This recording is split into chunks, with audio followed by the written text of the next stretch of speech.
Hello, നമുക്ക് പാലക്ക് വെച്ചിട്ടൊരു കൂട്ടാൻ ഉണ്ടാക്കിയാലോ? ചോറിൻ്റെ ഒപ്പം കൂട്ടി കേൾക്കാനായിട്ട്. അതിനായിട്ട് കുക്കറിലേക്ക് ആവശ്യത്തിന് എണ്ണ ആഡ് ചെയ്തതിന് ശേഷം നമ്മുടെ എരിവിനനുസരിച്ച് പച്ചമുളക് ഇട്ട് കൊടുക്കുക. പച്ചമുളക് ഒന്ന് ഫ്രൈ ആയി വരുമ്പോൾ ഇതേപോലെ കുഞ്ഞുള്ളി ആഡ് ചെയ്ത് കൊടുക്കുക. അല്ലെങ്കിൽ നമുക്ക് സവാള ആഡ് ചെയ്യാം കേട്ടോ. എന്താണെങ്കിലും കുറച്ചധികം തന്നെ വേണം. അതൊരു ബ്രൗൺ കളറായി വരുമ്പോൾ നമ്മൾ ആവശ്യത്തിന് തക്കാളി ഇട്ട് കൊടുക്കുക.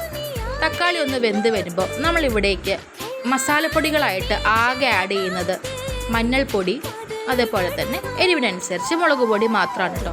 അത്രയും നമ്മൾ ആഡ് ചെയ്താൽ മതി. അതിൻ്റെ പച്ചമണം ഒന്ന് മാറി വരുമ്പോൾ ഇതേപോലെ ചെറുതായിട്ട് കട്ട് ചെയ്ത് ഉരുളക്കിഴങ്ങ് ആഡ് ചെയ്ത് കൊടുക്കുക.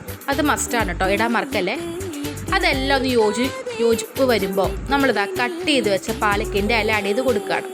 അതിന് ശേഷം ആവശ്യത്തിന് ഉപ്പ് ഇട്ടിട്ട് നമുക്കിതിലേക്ക് ഒരുപാട് വെള്ളത്തിൻ്റെ ആവശ്യമില്ല കേട്ടോ. കുറച്ച് വെള്ളം മതി. കാരണം ഇല ആയതുകൊണ്ട് പെട്ടെന്ന് വെന്തു പോകും. അതുകൊണ്ട് ഒരിത്തിരി വെള്ളവും ആഡ് ചെയ്തിട്ട് ഇതേപോലെ നല്ലോണം ഒന്ന് ഇളക്കി കൊടുത്തതിന് ശേഷം ഒരു 2 വിസിൽ ഇതേപോലെ അടുപ്പിച്ചെടുക്കാം. നമ്മുടെ കൂട്ടാൻ ഇവിടെ റെഡിയായിന്നേ.